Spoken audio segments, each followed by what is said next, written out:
Го гледате хаосот и конфликтноста во општеството кој што го создава ВМРО-ДПМН во последните неколку месеци.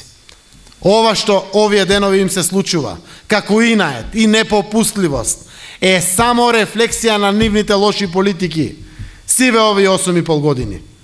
Лесно е да излезе пред студентите и да каже попуштивме, но не може да попушти, забегана е работата до крај, уништено образованието системски наназад со години. Затоа не може да попушти.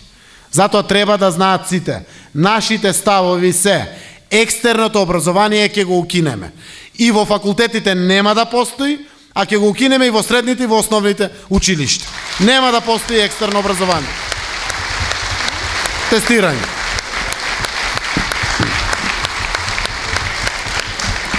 Еве во најава се и хонорарците. Ова е една нова мерка за полнење на буџетот, за заокружување на нивната алчност за пари. Зошто? Заради тоа што се повеќе и повеќе им требаат пари. И со ова мерка не оти ќе ги решат проблемите, туку уште една неуставна одредба се случува во ова наша земја. Денеска за хонорарците ќе се плаќа дополнително здравствено и пензиско осигурување, не добива никој, заради тоа плюс екстра поголема пензија кога ќе стане пензионер или плюс здравство од тоа што го има.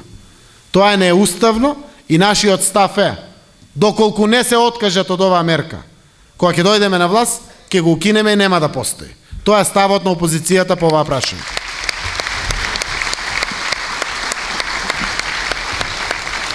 За должницата е исто така едно ново зло кое што ќе стапи на сила од 1 јануари 2015 година. Што значи тоа?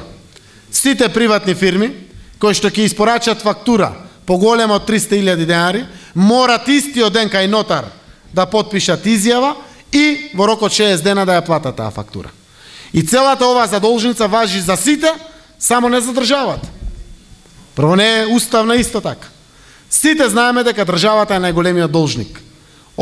Општествените институции генерално се најголемите должници и од тука потекнуваат долговите, кои што едни меѓу други фирмите си ги имат. На крајот, целата оваа работа ќе рефлектира таму кај што е најтенко. А каде е најтенко? Кај работниците, кај платите, кај придонесите. Затоа задолжницата ќе воведе дополнителен хаос во државата. Или треба да се повлечи како предлог решение, или треба да важи за сите. И за државата, и за приватните фирми. Тоа е нашиот став. Вакво решение како што е предложено, ние ќе го укинеме, штом ќе ја сменеме оваа власт. А што е нашата понуда? Штом ќе создадеме нормална земја, парите да ги вратиме назад кон граѓаните, да ја вратиме средната класа, да воведеме праведно оденачување, каде што ќе има фер шанса за рамноправно оденачување за секој, да народ со пари крепи држава, да се врати среќата, да може бидете со дигнати и кренати чела. Не ветуваме дека ќе бидеме Швајцарија на Балканот, но подобро и посрекно од ова што денеска го имаме и те како може да го имаме во нашата татковина. Лево ориентирана партија сме, социјалдемократи сме генерално сите и сакаме да подкажеме на сите дека во Македонија може честно и достоинствено да се живее со добра перспектива и за сегашните и за идните генерации. Бидете рамо до рамо со нас и заедно ќе успееме во оваа битка која што водиме.